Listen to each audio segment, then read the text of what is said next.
días tengan todas y todos. Bienvenidos al Congreso del Estado. Vamos a presentar el día de hoy particularidades muy importantes de la nueva Ley de Movilidad, Seguridad Vial y Transporte del Estado de Jalisco. Para ello, primero me parece sustancial dejar claro que existe la obligación de todos los estados de nuestro país de homologar la hoy Ley de Movilidad y Seguridad Vial del país. Por primera vez nuestro país tiene una normatividad en torno a esto, con el objetivo sustancial de dar orden y seguridad a todo nuestro país y a todo nuestro estado, y bajo ese mismo objetivo es que nosotros hemos desarrollado esta nueva ley. Primero, estamos homologando temas prioritarios que desde la ley federal se disponían para la seguridad de todas las personas. Tenemos que recordar que todo siniestro vial, que todo accidente, que incluso aquellas muertes que llegan a suscitarse de siniestros pueden ser totalmente prevenibles, y entonces ese es el primer gran objetivo. El segundo gran objetivo es que el derecho humano a la movilidad sea una realidad para las personas. Y entonces van a encontrar a lo largo de toda esta nueva ley nuevos mecanismos para que esto pueda ser accesible para todas las personas. Entonces, garantizada de que sea con una perspectiva de derechos humanos, de inclusión, de perspectiva de género, con la nueva jerarquía de movilidad y seguridad vial, atendiendo además prioritariamente a los grupos en situación de vulnerabilidad. Esta, aclaro, no fue una ley hecha desde el escritorio. Es la ley más socializada de la presente legislatura. El 18 de mayo su servidora presentó la iniciativa aquí en el Congreso de Jalisco, y desde entonces iniciamos el trabajo de socialización, en el que nos da mucho gusto compartirles que fueron 87 mesas de trabajo con todos los gremios, con toda la sociedad civil organizada, con academia, con representantes de gobierno, con instituciones, incluso Bloomberg, ONU Mujeres, instituciones internacionales nos estuvieron apoyando para poder consolidar este proyecto. Fueron más de 2,000 participaciones directas en esta construcción de la iniciativa, y fueron casi 6 meses de socialización y de trabajo en conjunto para poder llegar al resultado que hoy tenemos. Es definitivamente una de las leyes más trascendentes que podemos dejarle a las personas, y repito que es bajo la absoluta visión de ayudar a todas y a todos los jaliscienses, de garantizar su seguridad cuando salimos y nos movemos allá afuera, y de también darle más orden a nuestra ciudad y a nuestro estado. Los elementos que contiene la ley son 14. Si no, lo que vamos a hacer es hacerles llegar la presentación. Yo espero que no tarden mucho en poder presentárselas para que no sea nada más yo comentándolos, pero principalmente derecho humano a la movilidad, la nueva jerarquía de movilidad, la accesibilidad, la movilidad activa, la movilidad del cuidado y la movilidad de las mujeres, garantizando que esta nueva ley tenga realmente herramientas para que también sea inclusiva y contenga toda la visión de las mujeres, la movilidad y el cambio climático, la movilidad con menos tráfico, que es lo que está aportando esta nueva ley para que el tráfico disminuya, las motocicletas, el transporte comunitario, las grúas, movilidad más justa y lo que estamos haciendo en torno a lo que significa tarifa de camión, transporte público, y así como el apoyo obligado que va a tener hoy el transporte público, así como la seguridad vial y la atención a víctimas. Siguiente, bueno, esos son los elementos, ya tenemos proyección, esos son los 14 elementos de los que les estaba hablando. En la siguiente encuentran la nueva jerarquía en Jalisco de la movilidad. Primero, ¿quién? Las personas. Toda esta iniciativa está para salvaguardar su vida y también para que el ordenamiento respete todos los derechos de todas las personas, porque no podemos olvidar que allá afuera, en cualquier momento, todas y todos podemos ser peatones, seguidos por supuesto de movilidad activa, de bicicletas, de toda la movilidad no motorizada, transporte público, transporte de carga y, claro, motocicletas y automóviles.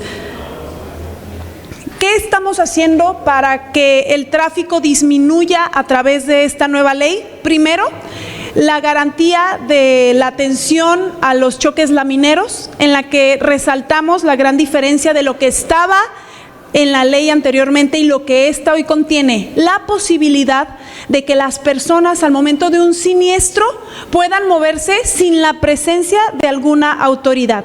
Hay que recordar que anteriormente tenía que estar un perito o alguna otra autoridad para poder moverse y eso podía llevar mucho tiempo. Entonces hoy, si las personas chocan, alcance, si tienen seguros, podrán ellas y ellos moverse, si así lo acuerdan, para poder dejar la vía libre y que no veamos ese tráfico terrible que nos toca ver en López Mateos, en Lázaro Cárdenas y demás ante estos choques alcance. También tenemos y vamos a ser estados precursores en el impulso a la movilidad escolar sustancial. Ustedes saben lo que significa la movilidad escolar en el tráfico, en las mañanas, para que las mamás, papás lleven a los niños a la escuela. Y entonces aquí están una serie de puntualidades respecto a lo que estaremos planteando para que disminuya el tráfico cuando hay todo este tema de política pública de movilidad escolar, identificando prioritario que las personas estudiantes deben de tener su derecho preferencial de paso. Las escuelas tendrán que tener un plan de movilidad escolar, siempre obligatorio si son más de 300 estudiantes.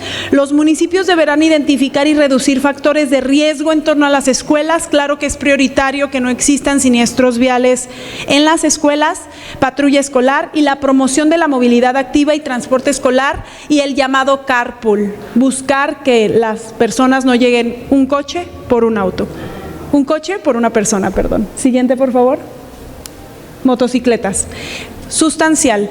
Todas y todos estuvieron en la problemática y que los medios nos ayudaron a visibilizar en torno a las motocicletas. Por ello, estos son los 7 elementos sustanciales a este automotor en el que efectivamente se le clasifica por su tipo y por su uso. No es lo mismo una motocicleta de trabajo, ¿no? Didi, Uber, a una motocicleta que se usa en el campo como una actividad recreativa o incluso como una competencia. Entonces, primero nos encargamos de clasificarlas por su tipo y por su uso, para que también se obligue a la compra y se equipare a la regulación con placas. No puede salir una motocicleta de una tienda sin placas, por seguridad de todas y de todos.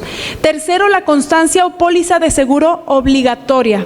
Todo automotor, también por ley federal y desde antes, debe de tener su seguro para garantizar tanto tu seguridad como la de la otra persona ante cualquier siniestro que pueda suscitarse. Medidas de seguridad de conductor. Ojo aquí, deben de recordar que había una medida que obligaba a las motocicletas a tener impresa la placa en la parte de atrás. Entonces estamos retirando esta medida, pero claro, la placa es obligatoria y las medidas de seguridad, casco, reflejantes y demás, esas se mantienen. La prohibición del uso de menores de edad en algunos casos. ¿Por qué en algunos casos? Si es ante una competencia de motocross y el niño está debidamente, o el menor de edad está debidamente inscrito y bueno, se realiza en una zona segura, claro que lo puede hacer. ¿Cuándo no? Cuando es zona conurbada y entonces no debiera de tener la autorización para poder hacer uso de las motocicletas. Infraestructura, buscando además que la motocicleta pueda llegar a tener infraestructura adecuada y no que siga esta invasión que hemos visto de la motocicleta en ciclovía. Eso está absolutamente prohibido y aquí queda así explícito. El registro que ya platicábamos desde la compra, las empresas comercializadoras de motocicletas deberán atender el registro del comprador y dotar las placas antes de ser entregadas. Ya no puede salir una moto sin sus placas. Transporte comunitario y seguro. Transporte comunitario ordenado y seguro. Los llamados mototaxis. Se regulan por primera vez las autorizaciones para la prestación del servicio de transporte comunitario, que será renovable cada 3 años al cumplir, ojo aquí, con los requisitos de seguridad y la norma técnica. Es decir, es el mecanismo para que hoy la Secretaría de Transporte pueda identificar los polígonos en los que encontramos este tipo de servicio y le dé orden y seguridad. En la norma técnica se especificará cuáles son las medidas que debe de tener de seguridad este tipo de transporte para que puedan seguir prestando el servicio, buscando así que podamos ir migrando este servicio a un modelo seguro, para lo que se le da la facultad a Secretaría de Transporte de determinar los polígonos, los límites y el número de unidades que podrán prestar este servicio acorde, repetimos, a la seguridad de las personas usuarias y las personas conductoras.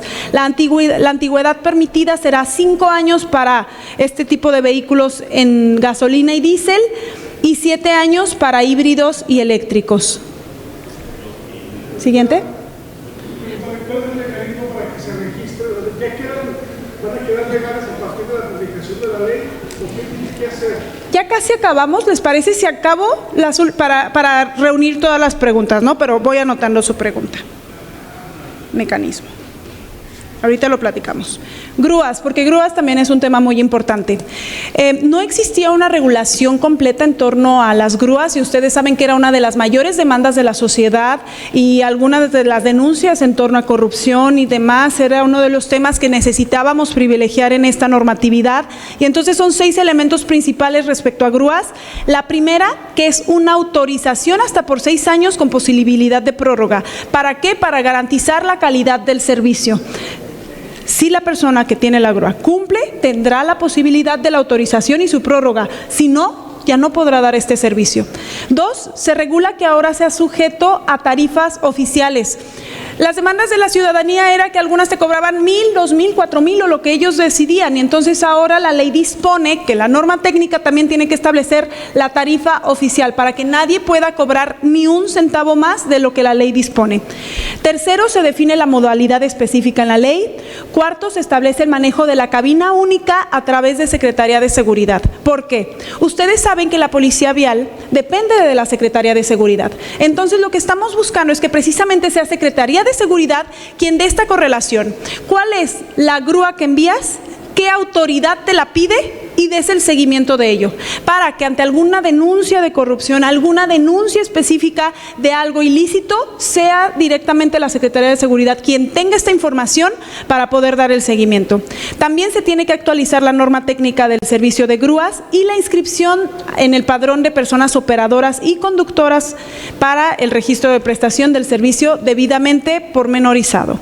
Debo de especificar también que para aquellos servidores públicos que se encuentren en este tipo de servicios y hagan alguna conducta ilícita, también será más rigurosa la ley ante esas conductas. Siguiente, por favor. Ahora, tarifas. 2 temas sustanciales. Sabemos que el gobernador Enrique Alfaro anunció ya que la tarifa del transporte público no sube ni un centavo en lo que resta de la administración para las personas.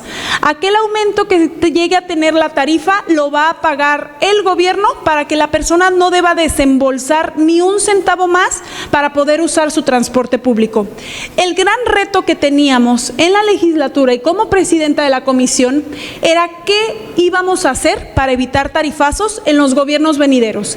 ¿Qué íbamos a hacer para que en 2024 o 2025 no llegara un gobierno y nos aumentara 58% la tarifa, como sí sucedió el sexenio pasado? Entonces tenemos un mecanismo planteado integral para ello que a continuación les quiero describir puntualmente. Primero, la tarifa. ¿Cuál es el gran reto? Que la tarifa sea técnica, justa, objetiva y sobre todo transparente.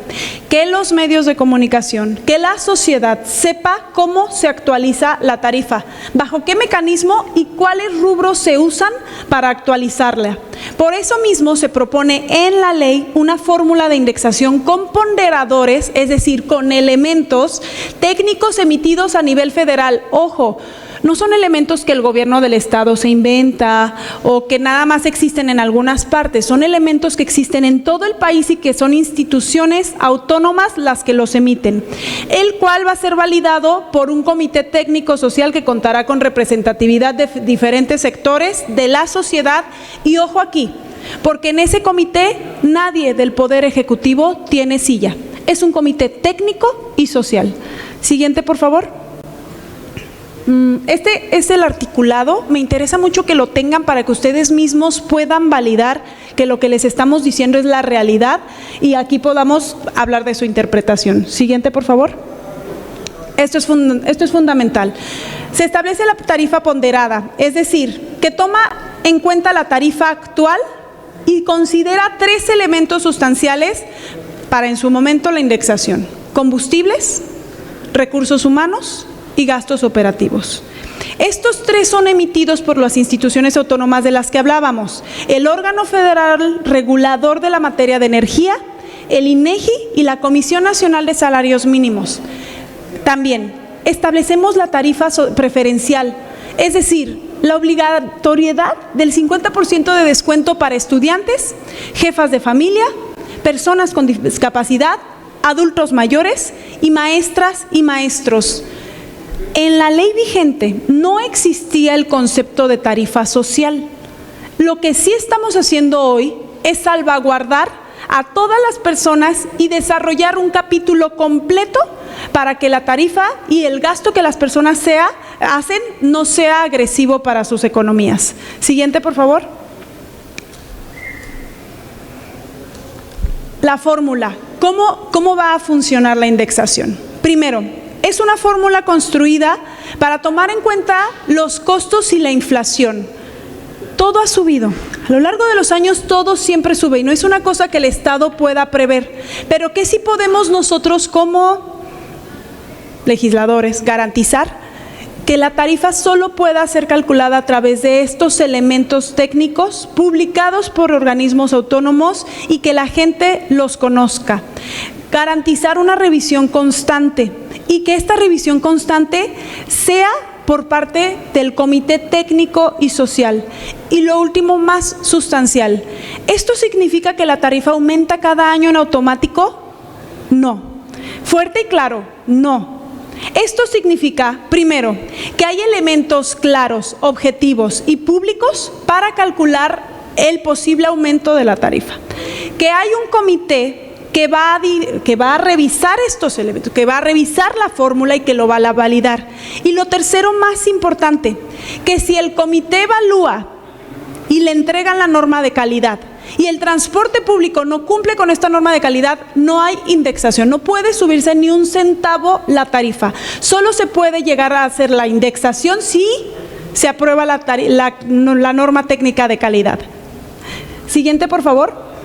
¿Quiénes integran este comité tarifario? Consejo Consultivo de Innovación, Crecimiento y Desarrollo Sostenible, representación empresarial, Confederación de Trabajadores de México, el Sindicato de Trabajadores de Autotransporte, representantes de fideicomitentes del Fideicomiso del Sistema Integrado de Recaudo, representante de la sociedad civil, representante de universidad pública o privada, representante del Instituto de Transparencia, Información Pública y Protección de Datos Personales y representante de Contraloría. No hay silla de Secretaría de Transporte, no hay silla del Gobierno Ejecutivo en este comité porque es un comité autónomo, técnico y social. En la siguiente, ¿qué hace este comité? Precisamente, primero, reciben de parte de la Secretaría de Transporte la evaluación de la norma de calidad de servicio. Revisan los indicadores y el crecimiento de las variables y estudian el impacto anual de indexación. Tercero, aplican la fórmula que por ley es transparente y está dispuesta y definen la vigencia. Es decir, si esa indexación es para 1, 2, 3 años, para el resto de la administración. Cuarto, aprueban o vetan la indexación considerando la fórmula y la evaluación de la norma técnica de calidad. Y también definen la tarifa ponderada y se la notifican al Poder Ejecutivo para su publicación. En la siguiente lámina, precisamente van a encontrar el resumen de esto. ¿Qué es lo que sustancialmente se está buscando? Que si el gobierno vigente ya dijo que no se aumenta la tarifa, el siguiente gobierno tenga elementos técnicos para la evaluación de la tarifa cada año, como en muchos gobiernos, como en otros países se debe de hacer la evaluación de cuánto está aumentando esta tarifa y lo más importante, qué política de subsidio va a tener el gobierno en turno para amortiguar ese impacto a la ciudadanía. Entonces, fórmula de indexación, ya sabemos, son 3 elementos: combustibles, costo operación, recursos humanos. El proceso, la tarifa base se entrega, sobre este se revisa, el comité la valida, sobre esta misma hacen el cálculo. Una vez que se haga, que se haya aprobado la norma técnica de calidad, se envía al Ejecutivo, porque precisamente en la siguiente es en donde van a encontrar cuándo tiene un papel el Ejecutivo aquí, cuando se trata de ayudar a las personas. Cuando el comité técnico ya identificó que sí, que este año debe de haber una indexación, una actualización de tarifa, se la notifica al gobierno ejecutivo.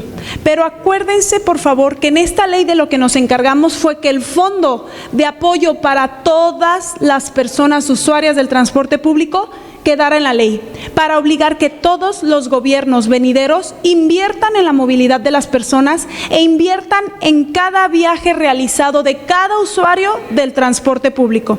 Esto significa que todos los gobiernos van a tener la obligación de fondear este nuevo fondo de apoyo para las personas usuarias del transporte público. Siguiente, por favor. Eso es respecto a indexación, al comité y al fondo. Al final podemos hablar de las aclaraciones. Me interesa mucho. Creo que es primordial establecer 3 premisas.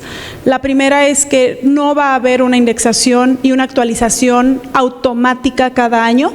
Al contrario, estamos estableciendo el mecanismo y los valores técnicos y transparentes para la revisión de las tarifas anuales, y estamos dando la obligatoriedad a todos los gobiernos venideros para que le apoyen a las personas, y que el golpe que puede tener la tarifa ante la inflación, que es un factor externo, no sea tan fuerte para que ellos puedan seguir moviéndose. En la siguiente encontramos la coordinación de sistemas, porque justamente, ¿qué vamos a hacer para que esto sea una realidad? ¿No? Y para que esto no sea solo un poema, esta nueva ley, precisamente nos encargamos de crear un sistema en el que están integradas todas las autoridades de movilidad y de transporte del Estado, estatales, metropolitanas y municipales, con la obligación de que puedan reunirse todo el tiempo necesario para evaluar, planear, ejecutar y rediseñar. Es decir, Secretaría de Transporte, Policía Vial, IMEPLAN, todas ellas dependen de organismos diferentes, ¿no? De secretarías diferentes. Entonces, este espacio va a ser el que nos va a permitir su coordinación para la evaluación y la ejecución de la presente ley. Siguiente. Infracciones.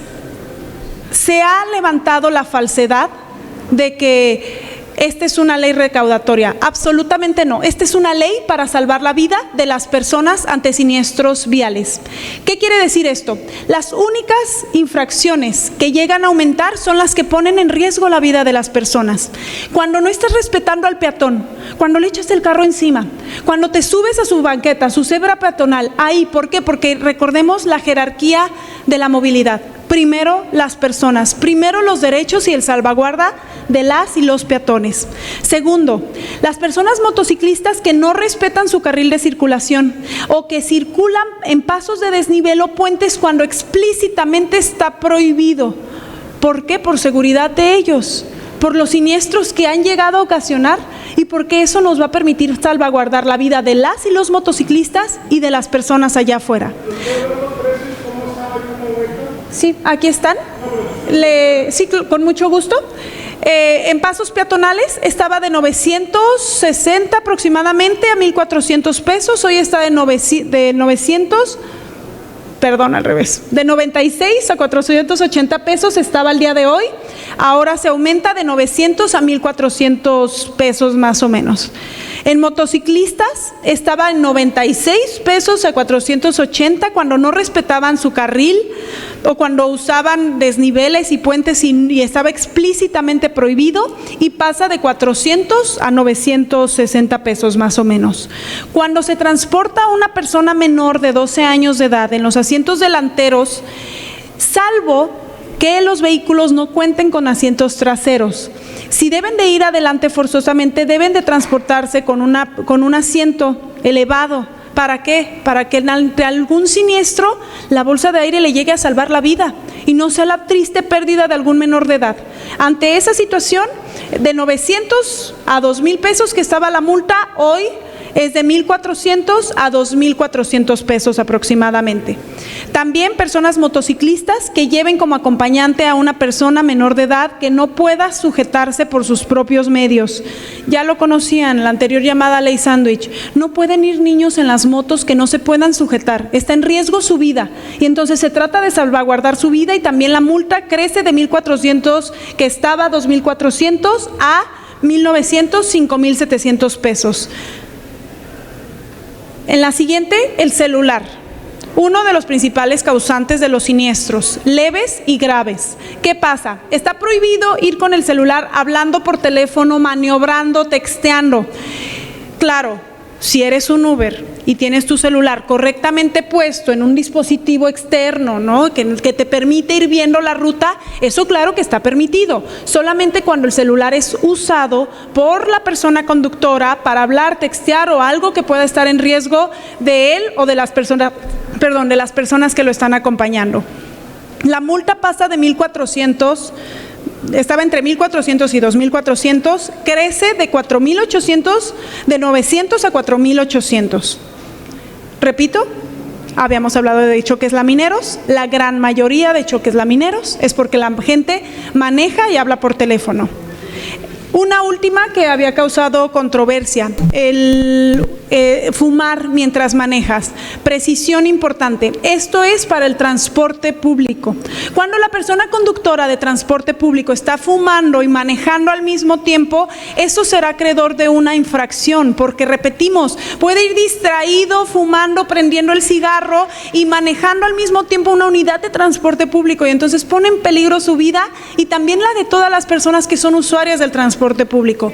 Esta precisión queda en esta ley. Recuerden, la ley todavía no está publicada, no es vigente, no está todavía afectando la vida de las personas. Entonces estamos en el tiempo adecuado para que esta precisión adecuada quede. ¿Cuándo no puedes fumar? Cuando eres conductor de transporte público y vas con gente en la unidad, ahí no puedes. La precisión quedará salvaguardada en momento correcto. Recuerdo y repito, no se ha publicado, la gente ahorita no está siendo infraccionada, ni siquiera por traer a un niño menor de edad adelante o atrás en lo que ya actualizamos de la ley. Pero diputada, la precisión se tiene que hacer desde el pleno, ¿no? O sea, se tiene que volver a reformar eso. Si quieren, nada más, me quedan 2 láminas, terminamos y hay como 3 preguntas, la apunto y ahorita hago la precisión. Esto es muy importante también, velocidades, disminuyen. La velocidad es fundamental para prevenir siniestros viales y sobre todo letalidades.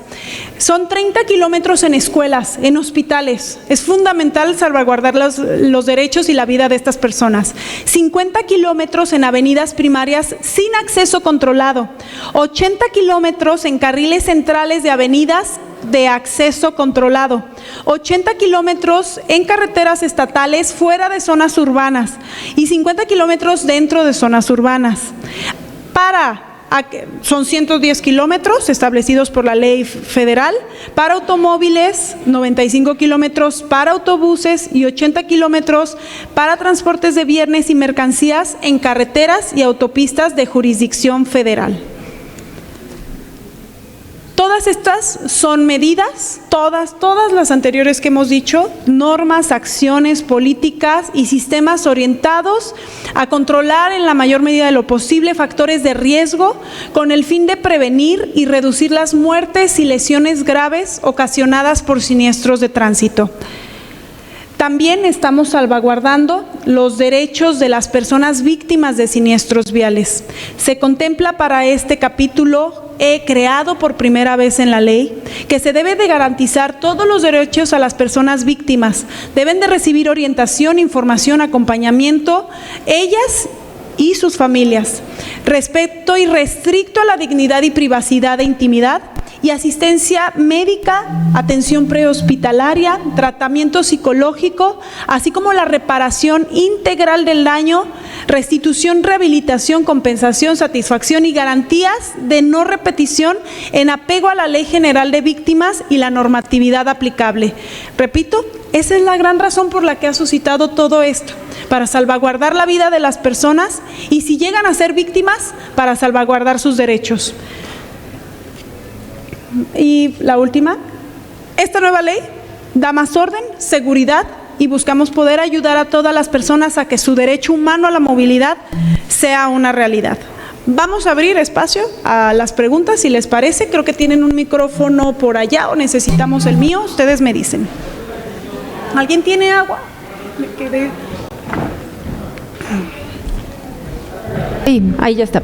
Yo quisiera, diputada, que me aclarara un par de cosas. Si bien es cierto, hay una diferenciación ahora en las fotoinfracciones, incrementan las multas al final de cuentas y entiendo que se está eliminando la reducción del 50% que se tenía en el pago de manera inmediata, es decir, ahora hay que acudir a una especie de curso o algo así viene.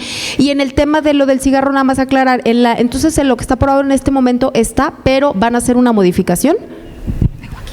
Sí, dame un segundo para buscar el reglamento específico de la multa. Ponlo aquí.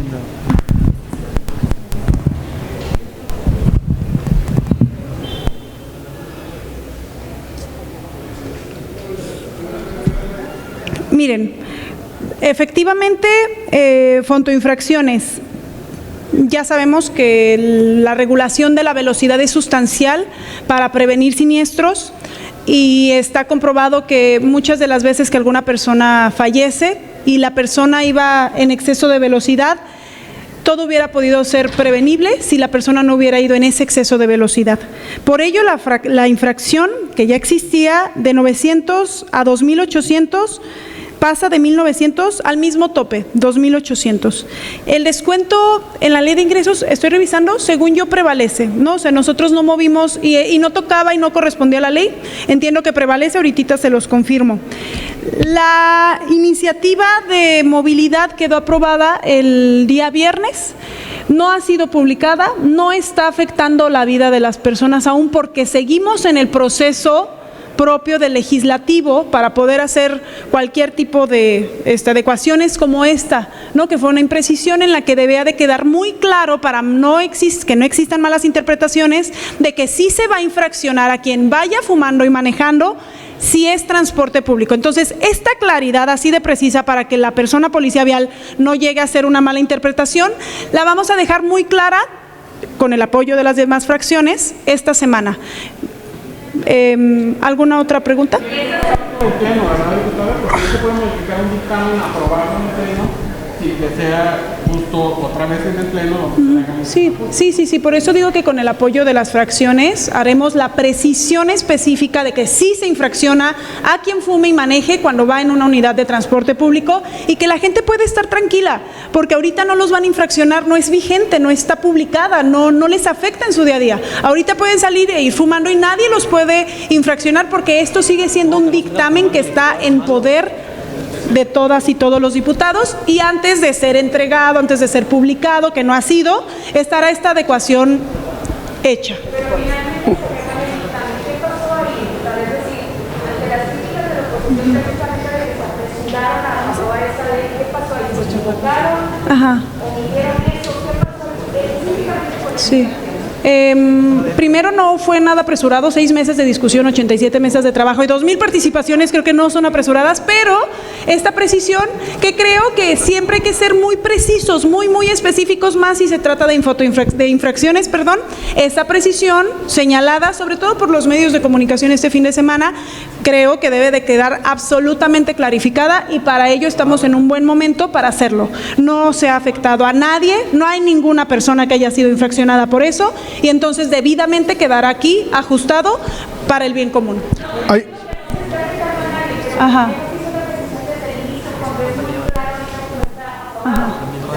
se entiende que se está buscando si quiere multar a una persona por fumar independientemente si es deportista o no. Mi pregunta es, ¿por qué no dieron esa omisión de servicio? ¿Qué pasó ahí? se va a hacer la precisión. Yo lo único que te puedo decir es que somos muchos diputados y diputadas, o sea, no puedo hacer una recapitulación de cada uno y uno de ellas y del minuto preciso. Lo que te puedo decir con mucho gusto es la precisión específica para que las personas conductoras del transporte público sean quienes son infraccionadas, es la que va a quedar, y la ciudadanía y ustedes como medios de comunicación pueden estar tranquilos. Ojalá nos ayuden a compartirlo. No se ha afectado a nadie, no se va a afectar a nadie por ese hecho y va a quedar así en la ley. ¿Alguna otra pregunta? Sí.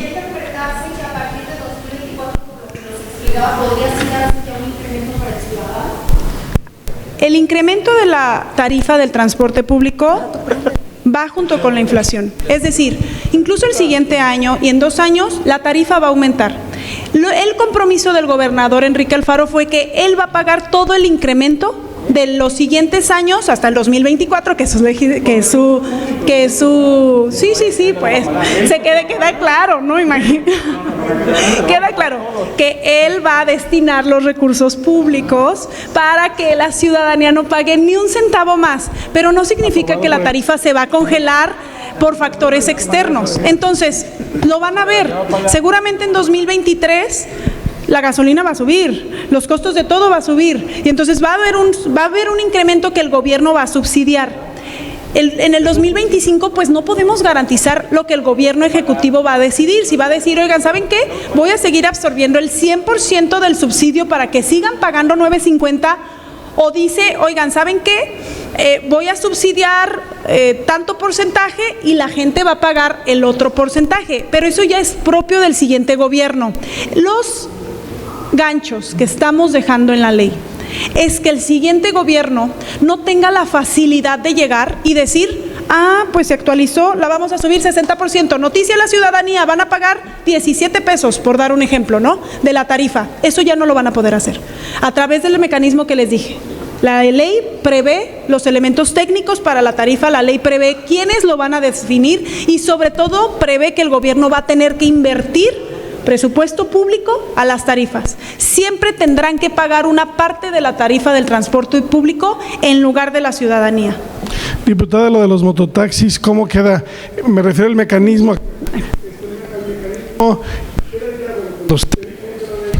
¿Ya quedan autorizados como tal? ¿Tendrán que hacer un registro?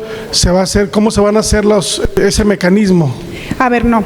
Justamente, de hecho, fíjate, por eso no se llama capítulo de mototaxis, porque todos serán ordenados y todos tendrán que operar legalmente, pero tendrán que cumplir con la norma técnica de seguridad sobre todo.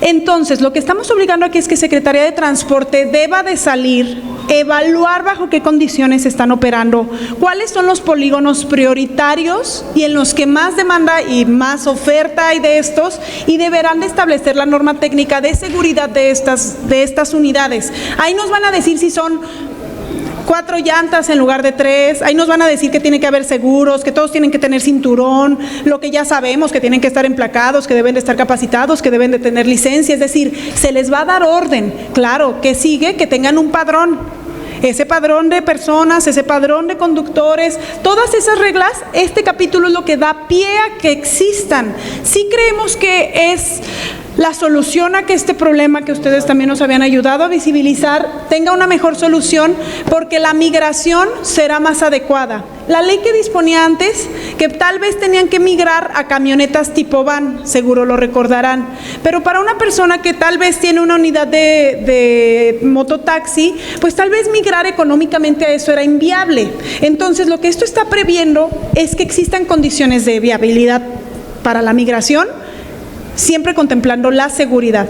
A esto mismo puedo adelantar que los gobiernos municipales, en donde mayor presencia existe, están dispuestos a la colaboración. Tlajomulco, Zapopan, es decir, con programas de apoyo para las personas conductoras de estos automóviles, de este automotor, para que puedan migrar adecuadamente, progresivamente, ¿no? Tampoco se trata de que es 1 de enero de 2023 y ya todos van a migrar, no. Es un tema que la ley está obligando a poner orden y seguridad y que eventualmente creemos que irá avanzando. Preguntarle del comité tarifario, ¿se excluye a la FEU como tal? No, ahí lo dice, a ver si me ayuda. Bueno, porque ahí lo dice. Antes sí estaba como integrante Federación de Estudiantes Universitarios y ya no. Lo que es que la ley tampoco puede ser así de específica. Imagínate que la FEU antes era la FEG, hoy es la FEU. ¿Qué tal que están en elecciones, que la siguiente presidenta decide cambiarle el nombre? Lo que dejamos es la obligación de que siempre haya representación estudiantil, de quien levante la mano, porque tampoco podemos ser excluyentes. ¿Qué tal que un itesiano quiere participar y tú pusiste ahí la FEU y entonces le estás quitando al itesiano el derecho a participar? Pero los itesianos no usan tanto el camión como los de la UDG. Bueno, no me los discriminen. O sea, yo como legisladora no puedo discriminar a ningún estudiante, ¿no? Es por dar un ejemplo, un joven de UTEC, de donde quieras. Es decir, lo que sí garantiza es un espacio de representación estudiantil para quien desee participar. Si alguien de la FEU quiere participar, bienvenido, puede participar y ahí están todos los lineamientos y al contrario, por favor, que participen para que conozcan, validen esto y como usuarios puedan dar o no la validación para la indexación. Diputada. Diputada. Ay, perdón. Lo que no dice la ley es cómo se va a definir qué universidad privada o qué observatorio, sociedad o organización de la sociedad civil se va a integrar. O sea, ¿quién va a definir y con qué mecanismo se va a definir a esos representantes dentro del comité? Bueno, es que ya está en la ley. Sí, pero no dice quién los define. Pero ya está. A ver, la ley sí, efectivamente. O sea, habla de una universidad pública o privada, pero ¿cómo vamos de todas las que hay en el estado? ¿Cuál va a ser? Ajá, ¿cómo se dice quién se dice? Sí, claro. A ver, la ley efectivamente dispone la generalidad de quienes sí o sí van a tener que estar participando. Hay varios transitorios que prevén que precisamente a través de normas técnicas, ¿no? Norma técnica de transporte público, norma técnica de servicios de calidad, o sea, todas estas nos van a ayudar a todos esos cómo. O sea, la ley no puede ser tan específica en esas partes por todo lo demás que dispone. Pero, si me permiten, envío la norma técnica más tarde, ¿no? De ese tipo de mecanismo o la actualización que nos hagan de parte también de Secretaría de Transporte, si necesitan un periodo, la ley establece hasta 180 días para que actualicen reglamentos y normas técnicas. Entonces, permítanme investigarlo y con mucho gusto les hago llegar la información. Perdón. ¿Alguien más? Algo que sí sepa, diputada.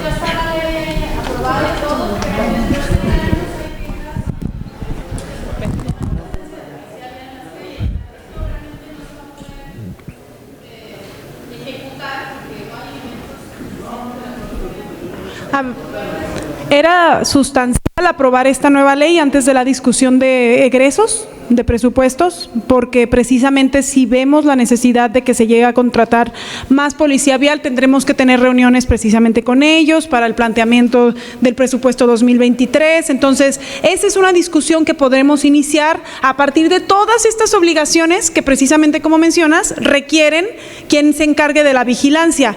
Un tema también sustancial es, recuerden la obligación de que exista un sistema de seguridad vial y de movilidad.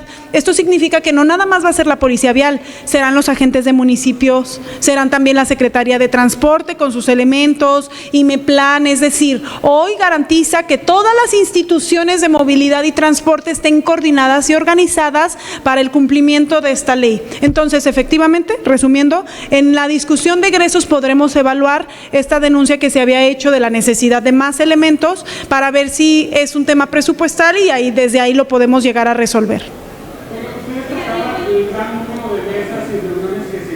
Para esta iniciativa. ¿Tiene el dato de cuántas de las propuestas o planteamientos que se hicieron en esa mesa se integraron en el dictamen? ¿Cómo impactaron esas mesas en el dictamen que se votó el viernes? Sí, con mucho, mira, de hecho por aquí estaba la titular del órgano técnico. ¿Está por ahí Alexandra? Porque justo le pedí a Alexandra desde el viernes que nos hiciera un resumen de lo integrado, toda vez que las propuestas hechas por los foros relacionados al Observatorio de Movilidad, personalmente estuve en los 4, ellos decidieron organizar 4 foros, todas ellas fueron asumidas e integradas, la mayoría tenían que ver con movilidad activa, con derechos de víctimas, todo eso está totalmente absorbido. De hecho, en la lámina que tenemos de todas las propuestas, ahí lo dejamos explícito. Toda propuesta específica hecha en torno al orden y la seguridad fueron adoptadas. Estamos haciendo ese comparativo de las propuestas, como ustedes dicen, ¿no?, formales que nos hicieron. Tuvimos más de 2,000 participaciones y cuáles pudimos integrar, porque sí me parece sustancial dejar claro eso. La obligación del legislativo es esa, parlamento abierto, ¿no? Reciben las opiniones, pero mi obligación era articularlas, darle orden y poder dictaminarlas. Por eso somos legisladores y eso fue lo que nosotros hicimos a lo largo de estas semanas. El observatorio y los observatorios del interior, la sociedad civil, estuvieron participativas, muchos de ellos nos entregaron tal cual articulados. El miércoles yo me di cita con ellos en el Consejo Metropolitano del IMEPLAN y ahí estuvimos discutiendo. Yo estuve personalmente casi 3 horas discutiendo todo lo que ellos nos habían pedido incluir y tal cual, ahí mostrándoles con toda la tranquilidad qué es lo que habíamos propuesto, qué es lo que se había adicionado, y la tranquilidad que pueden todas y todos ellos tener es que totalmente las demandas que nos hacían respecto a víctimas están integradas, las demandas respecto a la movilidad activa, peatones están integradas, requisitos mínimos de transporte público están integradas. Nosotros desde el órgano técnico estaremos trabajando este filtreo de las propuestas que nos habían hecho y qué fue lo que se adecuó para demostrar no solo que fue la iniciativa más abierta y en la que más se participó, sino que de verdad escuchamos y las necesidades que también desde el interior de Jalisco nos hicieron, aquí están reflejadas. Una muy importante que no les dije, en motocicletas, nos decía por ejemplo Chapala, el alcalde de Chapala, donde hay muchas motocicletas y Ocotlán, ¿qué íbamos a hacer para incentivar que las motocicletas se emplacaran? Porque hoy es una obligación. Y entonces lo que hicimos fue conseguir, y en el transitorio está, el 30% de descuento para todas las motocicletas en su emplacamiento si no las tenían, ¿no? Entonces, todas esas demandas que nos hicieron, no solo en la zona metropolitana, sino en todos los foros regionales que personalmente me encargué de hacer, están aquí reflejadas. Diputada, sin embargo, el Observatorio de Movilidad envió un comunicado el viernes en el que rechaza o que desconoce justamente lo que quedó aprobado, justamente porque el proceso final fue apresurado y con prisas porque se presenta en la mañana con el documento previo y algunos diputados de hecho votan en contra. Y también la Federación de Motociclistas, ¿qué les dice en esa parte? Porque sí quedaron pues decepcionados de esta parte final del proceso. Yo, lo mismo que les dije a ellos, les envié una contestación por escrito a lo que nos dieron, se las puedo compartir. Ahí vienen puntualmente cada reunión, cada observación. No hubo una mesa, ni una sola, a la que me pidieran ir, en la que no asistiéramos, porque para mí era un tema fundamental. Nos encargamos de casi 6 meses estar absolutamente abiertos. Todas las semanas aquí teníamos foros de Parlamento abierto, todos podían participar. A los diputados que decían que la desconocieron, pues no participaron por su decisión. Tengo 19 iniciativas integradas a este dictamen, todas ellas son de otras fracciones parlamentarias. Nos encargamos de hacer un dictamen que integrara todas las visiones. Entonces, al comunicado que ellos hicieron, entiendo que querían como conocer el dictamen y estar en su validación y aprobación. Yo lo que respetuosamente siempre dije fue, la validación primero tenía que ser de los diputados, ¿no? Y entonces si ellos tenían que conocer el dictamen, ellos me decían, ¿cuál es el dictamen final? Estábamos en comisiones y quienes lo vivieron ahí estábamos haciendo adecuaciones que los diputados pedían. Entonces el Poder Legislativo tiene la obligación de dictaminar, de crear la ley. ¿Cuál era mi obligación explícita que la ley orgánica me da? Escuchar, absolutamente abierta a escuchar, a integrar sus necesidades. Mi responsabilidad como legisladora es plasmarlas en la ley y ahí están. Entonces, creo que fue un problema de comunicación. Repito que yo un día antes estuve con ellos casi 3 horas discutiendo puntualmente cada capítulo, y si hoy cualquiera de ellos, cualquier ciudadano quiere venir a conocer la ley y a que la discutamos y tienen alguna duda, así de abierta como estuve los 6 meses en la presentación de la iniciativa, estoy hoy.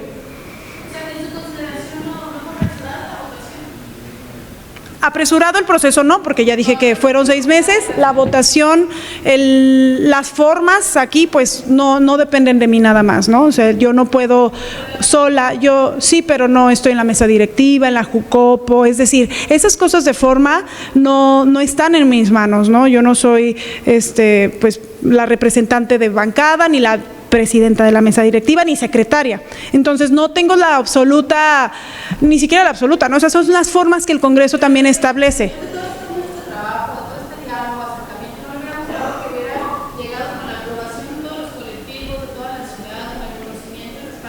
Y y también con la unanimidad, ¿no? Es un tema social. A mí, yo no sé cómo las demás fracciones van a decirle a la gente que votaron en contra de que la tarifa se subsidie. A mí me daría vergüenza decir que no estoy a favor de que le meta el gobierno del estado dinero a la tarifa para que la gente pague menos. Claro, me hubiera encantado que todas las fracciones lo aprobaran.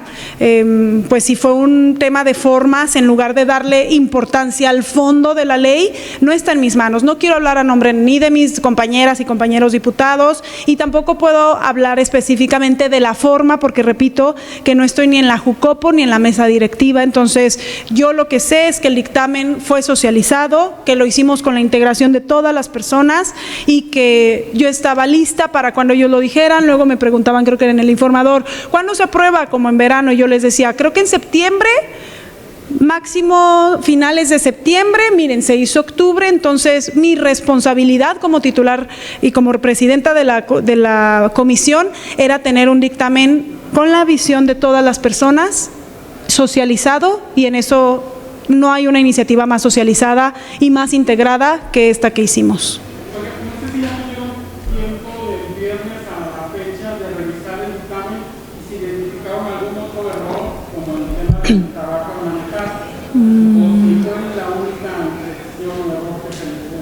Al momento me parece que es la única la precisión que hay que hacer y que ya platicamos que va a quedar. Cualquier otra cosa aquí en la discusión del pleno el jueves lo podremos visualizar. Esta semana, sí, el jueves ya estamos citados, desde el viernes nos citamos y ya lo tenemos previsto, entonces eso quedará. Sobre las multas que se aumentan y las sanciones que se crean en el Código Penal, ¿entran en vigor a partir de la publicación de la ley o el próximo año? A partir de la publicación, por ejemplo, arrancones, absolutamente prohibidos, ¿no? Y no puede, luego me decían, oye, pero si un carro va pasando y ve el arrancón, no, bueno, obviamente no. A quienes acompañen y fomenten los arrancones, sí. Eso pone en riesgo la vida de los conductores y de mucha gente alrededor. No hay tolerancia y también está incluido en el Código Penal.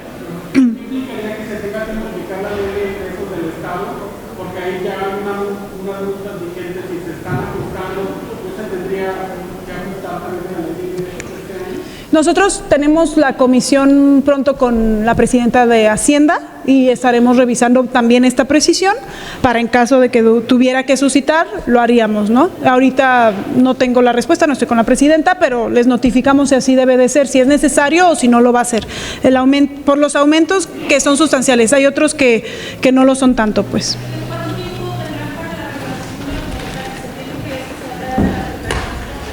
Sí, a ver, las normas técnicas y reglamentos de Secretaría de Transporte son de 180 días, entonces en ese tiempo ellos tienen que homologar todo, normas técnicas y reglamentos, e iniciar. Aquí mismo se disponía que deben de determinar los polígonos para empezar a trabajar. Entonces, ante todo va a ser eso, ante polígonos. ¿Por qué? Porque no podemos hacer esto de un día a la noche o a la mañana, porque buscamos que también sea una política pública que permita el apoyo a ese gremio para la correcta migración. Entonces,